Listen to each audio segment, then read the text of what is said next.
السلام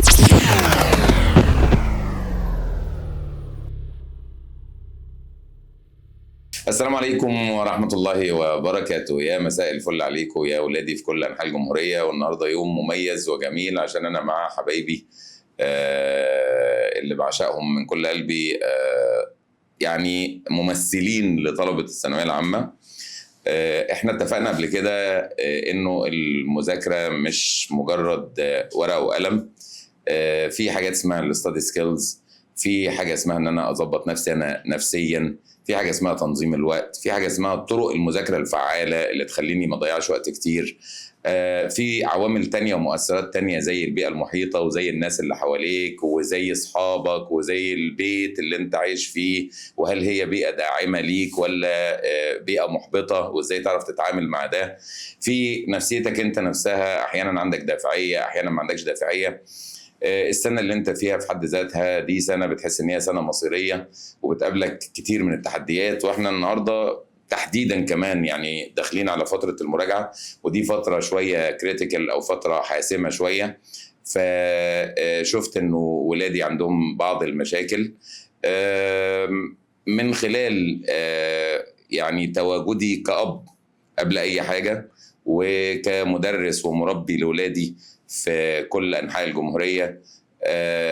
قلت إن احنا نقعد قعدة مع أولادي ويطرحوا المشاكل كممثلين لزمايلهم، وخدنا كمان الأسئلة حتى اللي من بره للناس اللي ما قدرتش تشارك معانا، وقعدة دردشة نشوف إيه المشاكل ونحاول نطرح بعض الحلول ليها، وإن شاء الله بإذن الله تكون حلقات مفيدة ليكم بإذن ربنا. وبادئين مع ملك. يلا ملوك انطلق، ايه مشاكلك في فترة المراجعة او غير فترة المراجعة او في المذاكرة او عموما؟ فترة المراجعة دي بالنسبة للطالب اللي اوريدي مش مراكم فترة اكيد مهمة، علشان هيراجع على كل اللي هو اخده طول السنة وهيثبته اكتر عشان يبقى اوريدي جاهز للامتحان.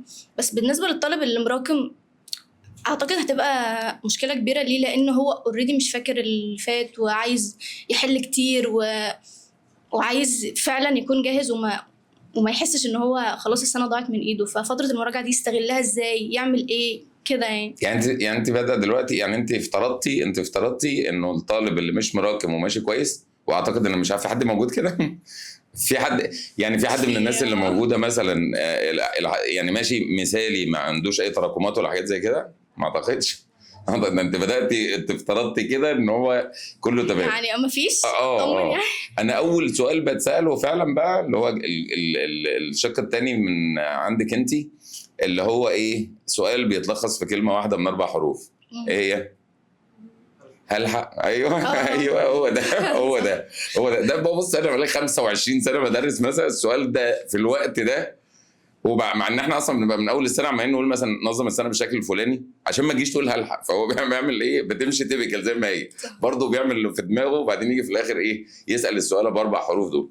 فالسؤال بقى انا مراكم، انا قصرت، انا قعدت اتنطط مثلا ما بين مدرسين كتير حصل دروبات كتير، فالسؤال ب4 حروف.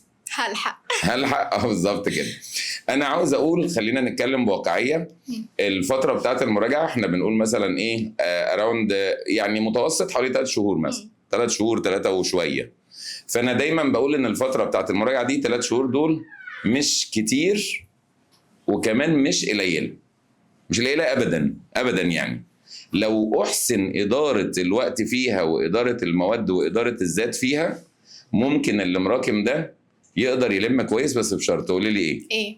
بشرط ان هو يكون مدرك ان هو قصر، فبالتالي لازم المجهود بتاعه يكون متضاعف، لازم يكون مدرك ان حصل شويه تقصير في الفتره اللي فاتت، فبالتالي لو زميلي اللي ضغط على نفسه من اول السنه وماشي كويس وما راكمش كتير، هو بيبذل مجهود مثلا اكس، انا هبقى دبل اكس او تريبل اكس على حسب الحاجات اللي ورايا، فانا هبقى مستعد ان انا ما عنديش رفاهيه ان انا اخد بقى ايه بريكات طويله او اقعد النهارده افصل لي يومين او اعمل الكلام ده خالص، يبقى عارف ان هو مستعد ان هو يضعف. فالموضوع الاجابه هتلحق لو انت فعلا هتقدر تحقق الحاجات اللي احنا يمكن هنناقشها. ازاي بقى اعرف ادير الفتره؟ هلحق بس بشرط ان انا اعمل خطه كويسه جدا زي ما هنتكلم دلوقتي، واقدر ادير الفتره بشكل كويس واذاكر بشكل فعال، بحيث ان الدقيقه بالنسبه لي ماترز، الربع ساعه ما تروحش. ليها اللي يناسبها. يعني الربع ساعه ده ليها اللي يناسبها. ممكن انا هكون هحل فيها 15 جمله تشوز في اي حاجه وامشي بمبدا anything is better than nothing، وال 15 دول مع 15 تانيين مع 15 تانيين هيعمل بعد كده ايه؟ اللي هي يعني اول الغيث قطره، فهي بتبدا قطره وبعد كده بتلاقي الدنيا بقى ايه مشت كتير. قولي لي. دايما بنسمع كتير نصايح، ذاكر امتى واعمل امتى واعمل كذا وامشي على ستاندرد اصلا كلنا عارفينها، بس انا اصلا مش عارفه ايه المشكله، مش عارفه ايه مشكلتي عشان اعرف احلها او امشي بالحاجه دي اللي انا اعملها عشان احل المشكله. فازاي اصلا اعرف احدد المشكله اللي انا فيها دلوقتي؟ المشكله من ناحيه ما هو هي النواتج هي اللي بتعرفك المشكله. في نتيجه ان انا مثلا ذاكرت ونقصت في الماده الفلانيه، فخلاص يبقى انا في عندي مشكله في الماده الفلانيه. ببدا بقى اول حاجه ما اتعاملش باحباط، لازم احدد المشكله، اضيقها جدا اضيقها جدا جدا. انا دايما بقول للولاد ايه، لما حد بيجي يقول لي مثلا ايه انا مشكلتي الكيمياء مشكلتي ايه هي المشكلة؟ بالظبط انا بقول دايما التشبيه بتاعي بقول ايه، كانك رحت للدكتور وقلت له جتتي جسمي، ما انا هكشف على ايه؟ وانت اصلا كده مبالغ اصلا. يعني بيجي يقول لي الكيمياء، بقول له بتجيب صفر، يقول لي لا بس يعني العضويه، اقول له لما بتحل العضويه بتجيب صفر؟ ليه لا بس الكائنات مثلا لما باجي احل فيها عارف كده. كل بقى اما اقعد ايه، انا مشكلتي الانجليزي، لا مستحيل، ما فيش حاجه اسمها مشكلتي الانجليزي. طب مشكله الجرامر برضو مش كده، هل كل ما بتحل 50 جمله جرامر بتجيب صفر من 50؟ لا، هتبدا بقى تضيق كده لغايه ما يطلع في الاخر مشكلتك انك ما بعرفش افرق بين الزمانين دول مثلا. فانا حجمت المشكله، حددتها بدقه. بعد كده بحط الطرق المقترحه لحل المشكله دي. يعني المشكله دي انا عندي مشكله، خلاص حددت ان انا تحديدا الازمنه. طيب ايه الوسائل المساعده ان انا احل المشكله دي؟ ان انا ابقى اكون كويس في الازمنه. محتاج دعم، ممكن يكون من مدرس او من مساعدي المدرس او من حد كويس على يوتيوب او غيره، مصادر، ممكن مذكرات، ممكن كتب، ممكن حاجه زي كده. بل انه ممكن كمان ان يكون حد زميلي متميز في الحته دي، ممكن يكون هو حد كويس قوي في الانجليش وانا كويس في الرياضيات، فبنتبادل منفعه. وده اللي احنا هنقول، اللي انا هدعوكم ليه، ان انت الروح دي تكون منتشره بينكم. الانسان الخبيث، الانسان اللي هو التوكسيك ده، اللي هو بيتعمد ان هو يحبط الاخرين وهو عارف ان هو بيذاكر وبيعمل وكده، انا يعني اي ثينك ان ربنا ما بيباركلوش. او انا اتعاملت مع ناس اوائل جمهوريه قبل كده، شخصيه بسيطه خالص، لا بيحرص ان هو يقعد يخبي ولا يعمل ولا كده، وبالعكس كمان يكون داعم لزمايله وفيها تبادل منفعه. فممكن يكون قصدي اقول ايه بقى، قصدي اقول ان ممكن يكون اللي هيساعدك ده واحده زميلتك انت فاهمه الفرق بين سنس وفور، طب قولي ممكن مثلا احل سنس وفور حاجه زي كده. فبكتب كتابه، انا هستخدم المصدر الفلاني، هرجع للمستر الفلاني او اللي هي السورس البشري يعني الفلاني يساعدني في الجزئيه دي، هتارجت ان انا احل 30 جمله على سنس وفور، واشوف بقى بعد كده الدنيا عملت معايا ايه. لكن ان انا اكتفي بقى بلطم الخدود، يبقى مين المجني عليه؟ انا طبعا. لا خدودك بقى، هو تحديدا يعني تمام. انا كواحده دايما ما بعرفش اثبت في مكان، لازم على الاقل مثلا في ساعتين اكون قايمه 3 أو 4 مرات من في المذاكره، في القعده بتاعه المذاكره. حد فيكم عنده المشكله دي؟ تمام. انا عاوز اقول لك اساسا انه من عوامل النجاح في المذاكره تغيير المكان وتغيير الطريقه، لانه النفس بتمل دايما، يعني النفس دايما بتمل. فانا النهارده تغيير المكان دي ظاهره صحيه، انت شايفه انها مشكله؟ مش حكايه تغيير المكان ذات نفسه، حكايه ان انا ممكن اقوم مش عشان بذاكر، اقوم اعمل حاجه تانية، مش بقعد لا دي حاجه تانية. أيوة. طيب طب خليني بقى اكمل النقطه اللي انا بدات فيها دي. ان وبعدين هرجع، انا فهمتك دلوقتي. ما فيش تركيز، ما بتركزيش في الحاجه اللي انت فيها. ممكن ايه يعني، كل المهام اللي وراكي بتيجي في ساعتها، ماما صلي بقى، ماما مش عارف ايه، ماما اعمل لي سندوتش حلاوه عشان الطاقه، عارفه.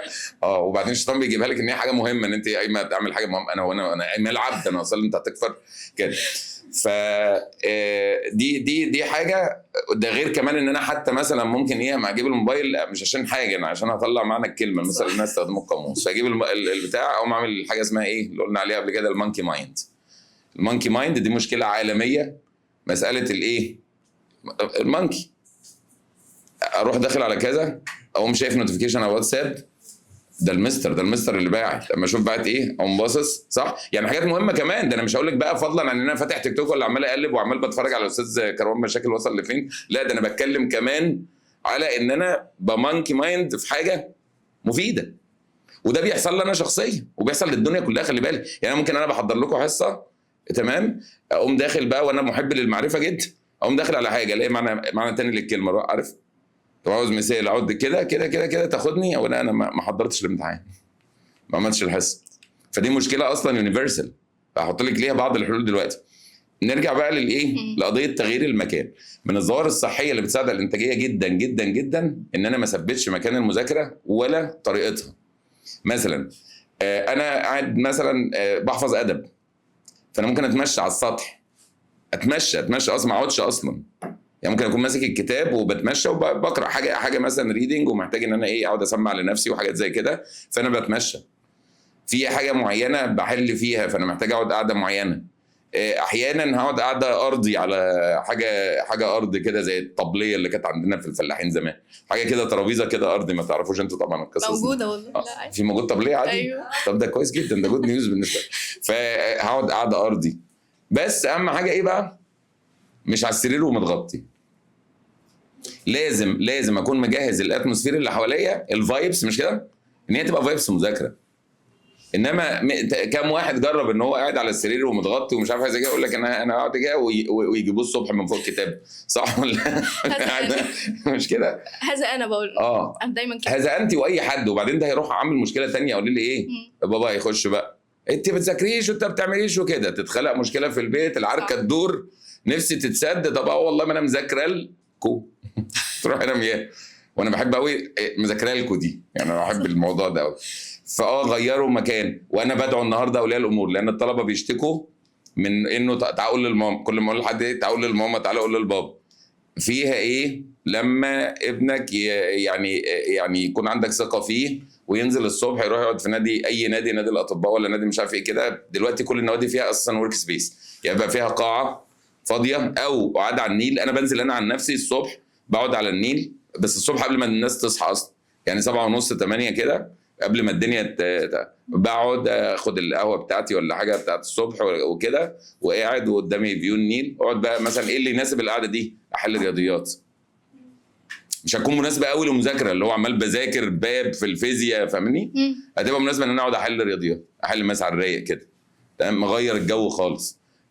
طيب والله ربنا يكفيك شر المرض، نوادي ايه واحنا من ايجيبت، انت اتكلم على قدك، اطلع على السطح، اطلع البلكونه، اروح عند تيتا، فاهم؟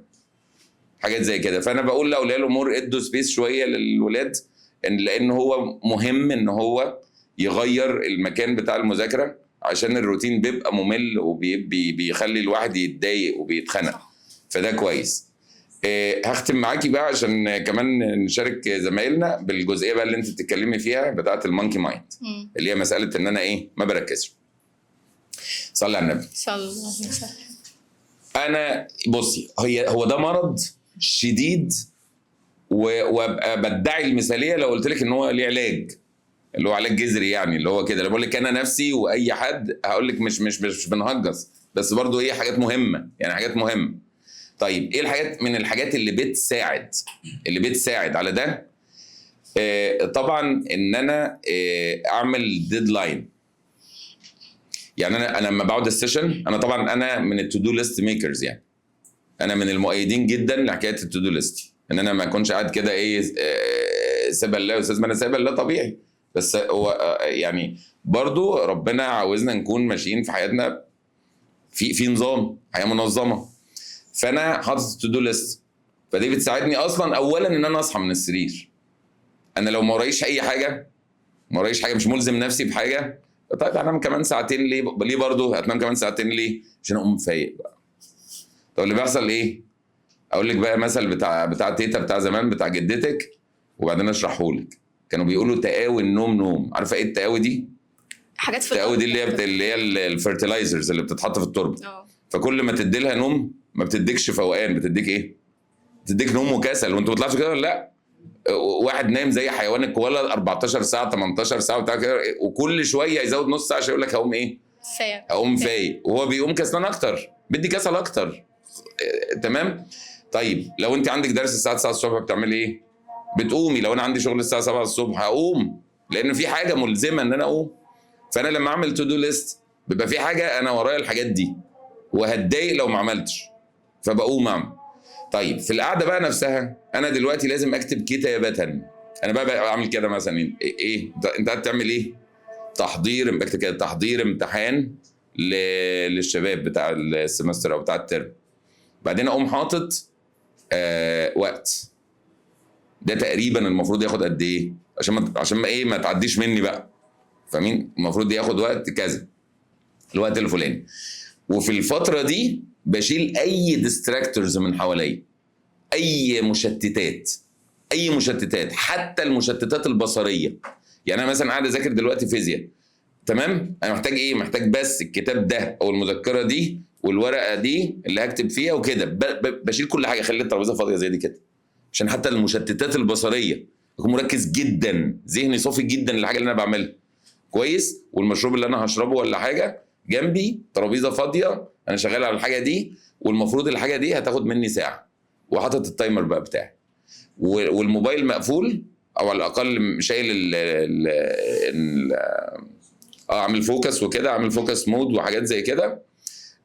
وبعدين لما اجي اخد بريك 5 دقائق او 10 دقائق، هقول ان انا اقوم ابص على النوتيفيكيشنز بتاعت واتساب. ليه؟ عشان ارد على اسئله الطلبه بس. فهمتوا ازاي؟ لانه ايه، برضه مش هقول لك ايه الغي خالص السوشيال ميديا واعمل كذا، لا. انا دلوقتي النهارده، وبرضه نداء لاولياء الامور، النهارده الطلبه بتتعلم بالموبايل، والمستر ده بينزل لهم حصه، والمستر ده بينزل لهم كذا، وعاوز يشوف حاجه من على هنا ومش عارف ايه. فانا النهارده هاخد الموبايل من ابني النهارده، مش هو لو خده منك، لو هو خد منك الموبايل بيبقى عاوز بس ايه، يعلمك ان انت تعرف تكنترول. بس انا كأب، انا مثلا انا مش بتكلم من برج عاجي لاولياء الامور، انا عندي اولاد وفي مراحل تعليميه مختلفه وبتاع، وانا في نفس الموضوع. يعني مش بنظر، يعني مش بقول نظريات وبنشوف الكلام ده وكده. انت خدت الموبايل من ابنك النهارده، هو بكره انت مش معاه، كمان كام شهر هيروح يسافر جامعه تانية ولا يروح في حته تانية، هيبقى متعود ان في حد تاني عاوز يدير له حياته، لا، انت هو لازم يتعلم، هو الموبايل معايا وانا اللي هكنترول ازاي، وانا اللي هحطه على جنب لغايه ما اخلص، وبعدين ارجع اكون عارف انا بعمل ايه بالظبط. تالت حاجه من الحاجات اللي بتدي عدم التركيز، فانا بقول دلوقتي ايه، وان تاسك وان تايم، ومديلها وقت، ومانع كل المشتتات بما فيها المشتتات البصريه، تمام، اللي بتعمل لي ديستراكشن وبتعمل لي هاسل في دماغي. وحاطط ديد لاين لنفسي، وقت معين مش هقوم الا لما اخلص ده. طيب الطريقه بتاعه المذاكره بتفرق في ان انا اعرف اقعد اعمل تاسك واكمل فيه. بمعنى ايه؟ بمعنى في حد عمال بيقرا يقرا يقرا، اللي هو اللي انا بسميه دايما الطالب الريسيفر. فده ريسيفر عمال يستقبل يستقبل يستقبل، فطبيعي بيسرح. ناهيك بقى ان انتوا فتره مراهقه يعني لو الكبير بيسرح سنتي، انت بتسرح 43 سنتي. يعني انت بتبقى بتقرا في النص، وعينك في النص، بس مخك فين؟ مع الميك اب ارتست بقى، يقوم فرحك صح ولا لا؟ وعماله بترمي الورد زي ما قلت. فطيب ايه اللي يضمن لي بقى ان انا اكون موجود؟ اولا ان انا ملتزم بوقت. يعني مثلا ايه، ما تتوقعش ان في حد في امتحان اخر السنه بيسرح مثلا. ليه؟ لان هو مع وقت مرتبط بوقت، ما هوش مش اوبن بوفيه.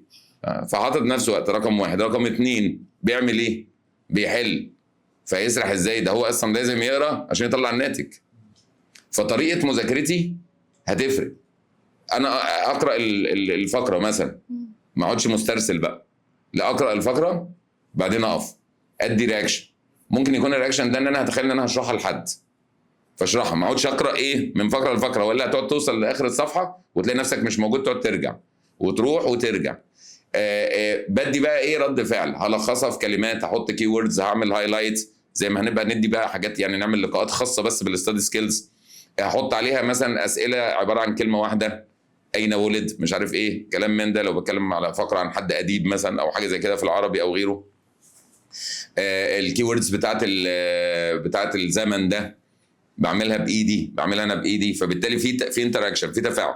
فالتفاعل ده عشان كده حتى تلاقي نفسك اكتر عرضه للسرحان وعدم التركيز لو بتقراي ولا لو بتحلي. وبقرا. لو بتقراي، لان لو بتحل انت مطالب انك تطلع ناتج، فمطالب انك تركز في السؤال اللي انت بتعمله. تمام. خلاص. شكرا ليكي جدا يا ملوك.